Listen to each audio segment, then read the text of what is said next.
mic check, please. Hey everybody, welcome back to the Ducks Unlimited Podcast. I'm your host, Chris Jennings. I'm your host, Dr. Mike Brazier. My name is John Gordon. I'll be your host. And I'm your host, Katie Burke.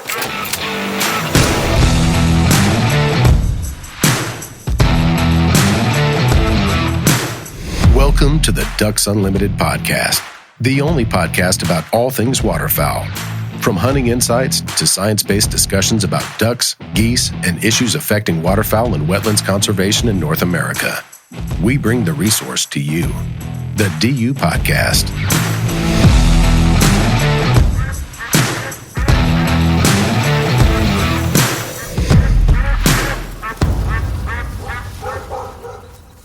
Hey everybody, welcome back to the Ducks Unlimited Podcast. I'm your host, Chris Jennings. Joining me in the studio here today is my co-host, Dr. Mike Brazier. Mike, how are you? I'm doing well, Chris. Good to see you. Good to see you. On the phone with us from Canada, we have Dr. Scott Stevens. Scott, how are you?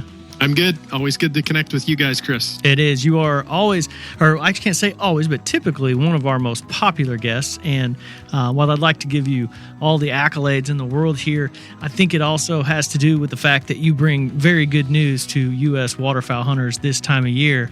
And so before we let you spill that, Mike wants to kick the show off real quick, and he has a couple quick questions for you.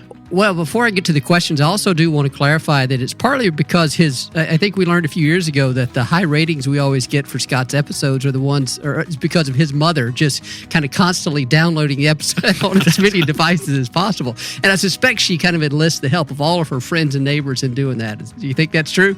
Yeah, that's probably right. Although, I've been told I've got the face for podcasts, so... Yeah. Whoever said that was a smart person. I don't know who it was. But Scott, appreciate you joining us here. It's November 7th. Typically we do this episode. It's a favorite episode of a lot of the southern hunters because it's usually something like Canada finally freezes up, and that means the ducks have got to come south, right? So we're here November 7th, and I think Chris was talking to me earlier saying this is later, significantly later than some of the past years. But you can kind of speak to that as I ask you these questions in terms of how this year compared to maybe recent or past years from your view of things. But what are things like there now? What are the weather conditions shaping up to be? And then over the next few days that I guess you would say is providing the impetus for this call about things getting cold and frozen in Canada.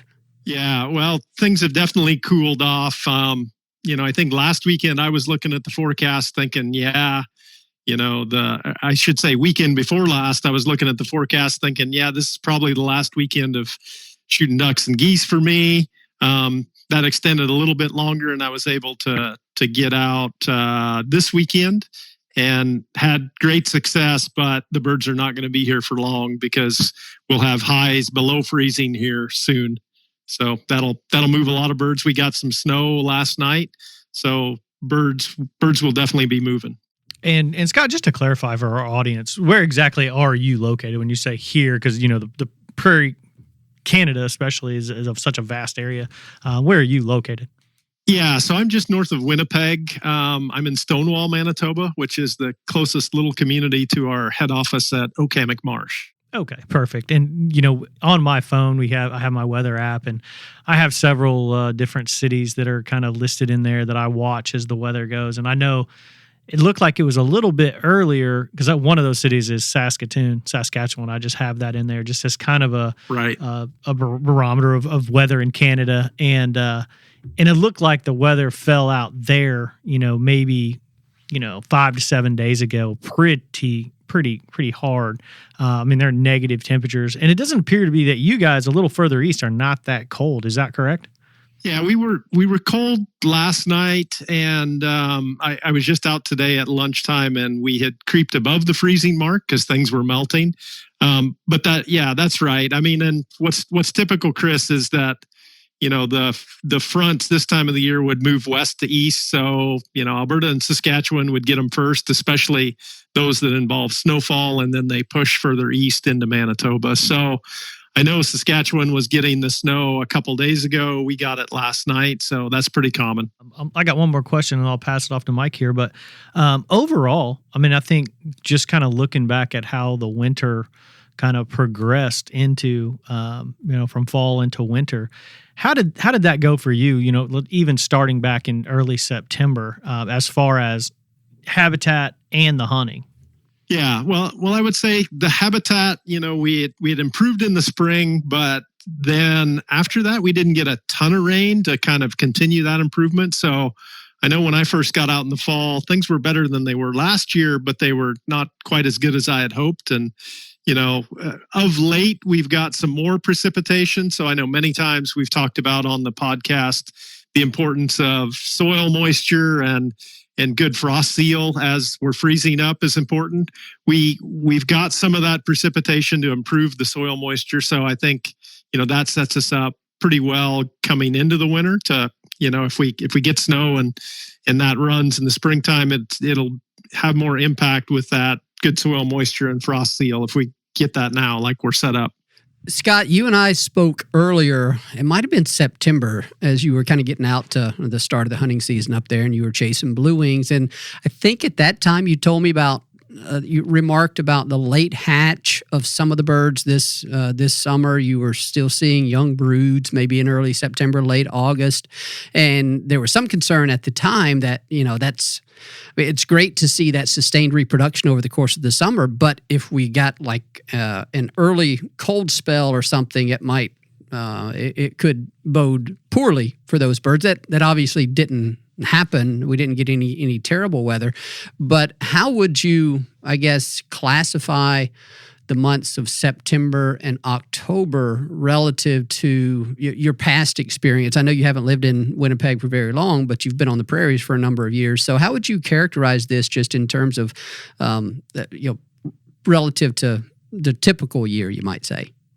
Yeah, well, I would say that frost came late for us this year. Like it was probably the second week of October before we got real significant frost, which that's unusually late.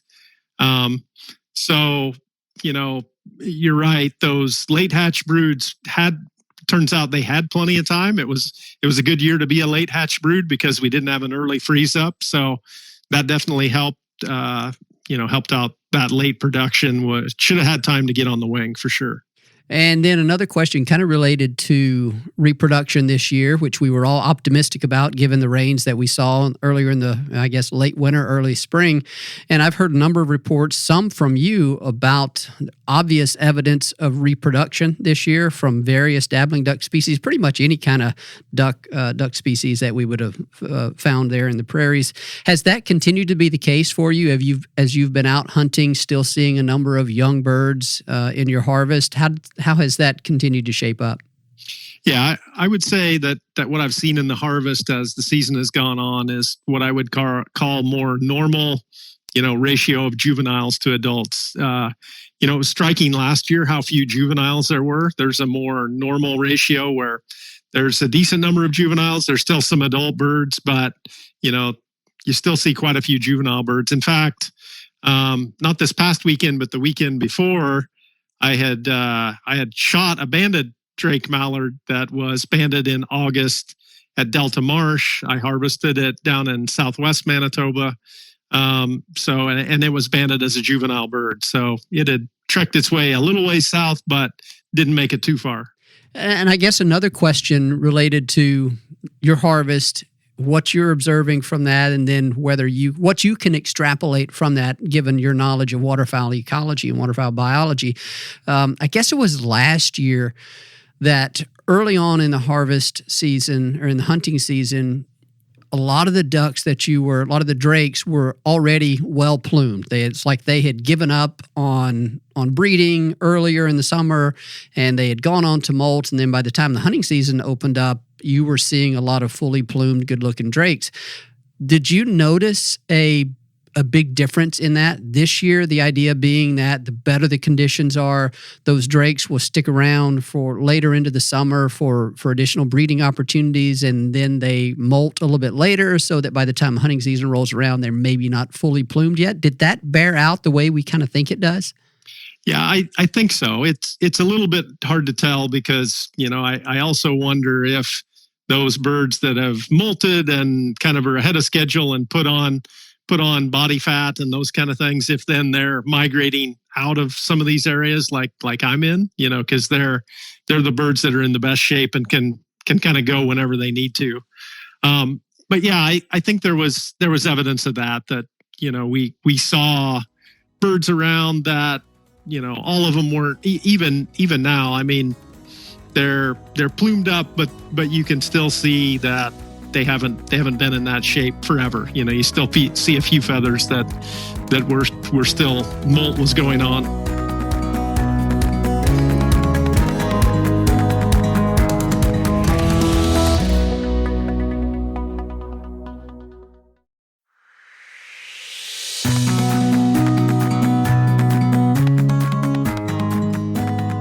As far as like just the progression of the migration that you've seen, we've kind of gone through that a little bit.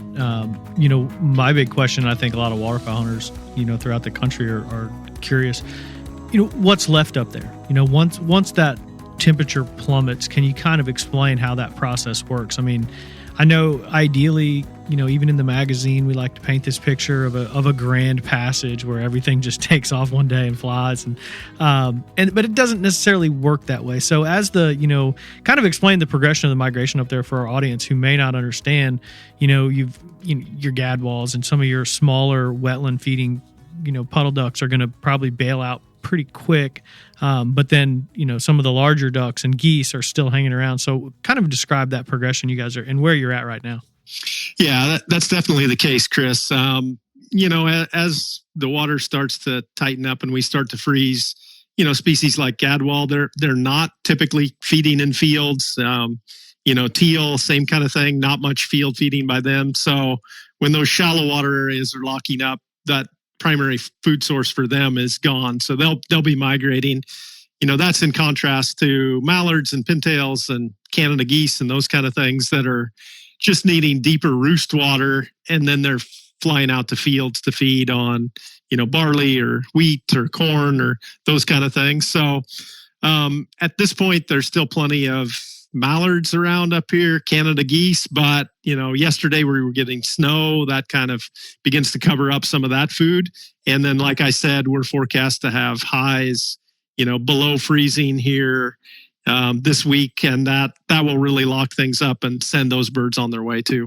Cool. So I think it's safe to say that this is coming to a close there for Canada as far as birds holding up there. Any hunters throughout the U.S. who are curious, I think it's pretty safe to say that Canada's closing. Not a whole lot left. Not a whole lot left, and especially now you've heard it. Dr. Scott Stevens has put his decoys away.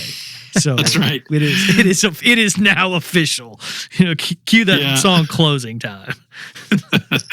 Yeah, that's right. Now, if my friend called me and said, "Oh, I found the holdout bunch," I could get them back out. But yeah, that's right. I don't expect that to happen at this point. But Scott, how much longer, I guess, on the calendar does the duck season go there for you? That's a good question, Mike. Not usually a question. I believe the season actually goes into December. Yeah. But not something that we usually have to worry about checking the regs on because, like we said, this is a fairly late year to still have birds. Although I recall other years where I know a colleague shot a limited ducks at Delta Marsh over the U.S. Thanksgiving time period. So, oh wow, not unheard of, but this is, ducks in November is a bonus here for sure. Yeah, well, I did see some of the photos of you and Mark Francis getting out, and y'all got out a few times and got in on some birds, so that's a good deal. How did this year compare to last year, I guess, in terms of your success? Was it easier this year, or is there much of a difference from one year to the next, kind of given the amount of scouting that y'all do? Y'all are probably able to pretty consistently find the birds? Yeah, well, and I should give credit to my hunting partner. He's the one that does most of the scouting because he kind of lives in duck country. And, we had, I would say this year we had better success. Last year we had more water, right? Yeah, we had more water. And last year we had one really good hunt like this at the end of the year. on sort of a day pond, I would call it, that birds were using, stopping at it, coming back and forth to the field. And this year we did, let me think about this. I think we did 4 of those. And the one that I had on Saturday afternoon was just spectacular. When we went in about 2:00, there were, I don't know, several hundred birds sitting on this small water that was rimmed with some ice. We were able to get in cattails, and in an hour, two guys basically taking turns. We shot 16 mallard drakes, and it was a spectacular way to cap off the season. Wow, yeah, that's great. That's a nice one.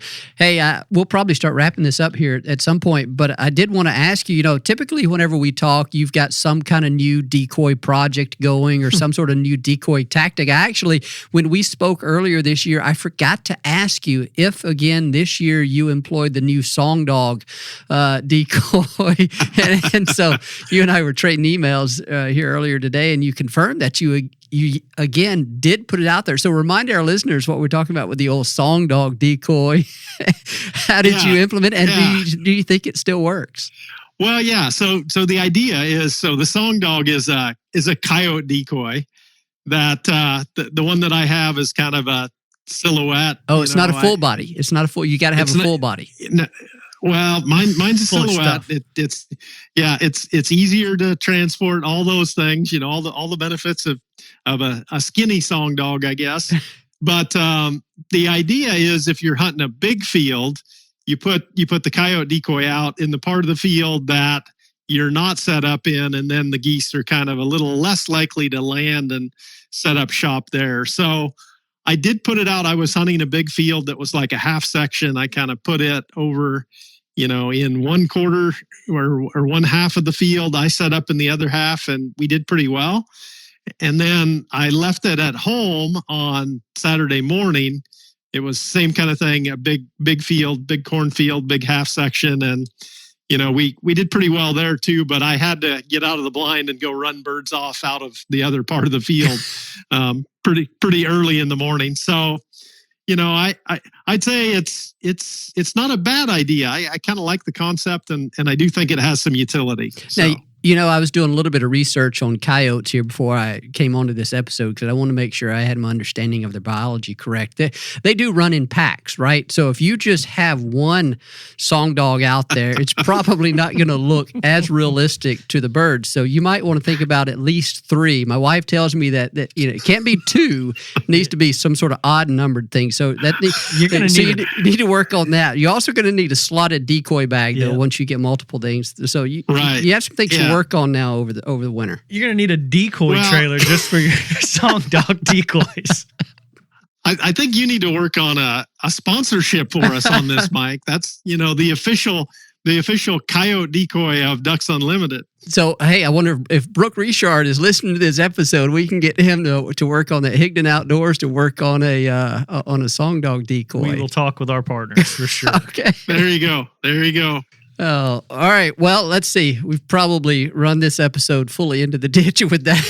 That was great.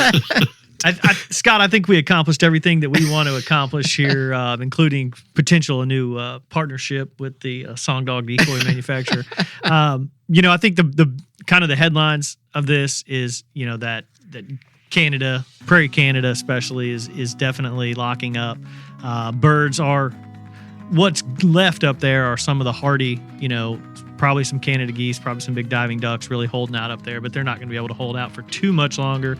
Most of the waterfowl in Canada will be crossing the border into the U.S., and that's typically good news for U.S. waterfowl. Prairie Canada. I don't know what's happening in eastern Canada, the Pacific coast, kind of. That's some maritime influence, I guess. But Prairie Canada. Prairie Canada, absolutely. I'm glad you pointed that out. Yeah, I think that's accurate. I think I'll say mid-latitude folks in kind of the central U.S. My advice would be you'll probably want to be in your duck blind or out in your spot this weekend, because there should be some new birds around.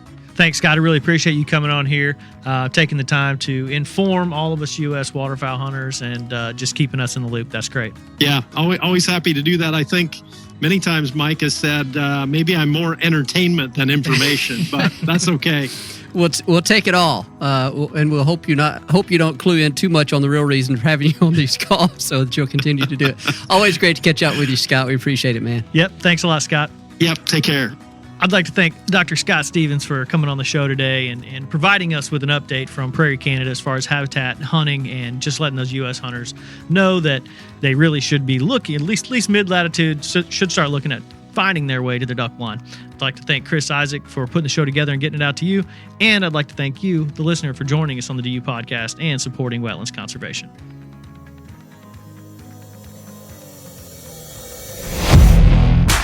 Thank you for listening to this episode of the DU Podcast. Be sure to rate, review, and subscribe to the show, and visit www.ducks.org/DU Podcast for resources based on today's topics, as well as access to more episodes. Opinions expressed by guests do not necessarily reflect those of Ducks Unlimited. Until next time, stay tuned to the ducks. Stay tuned to the ducks.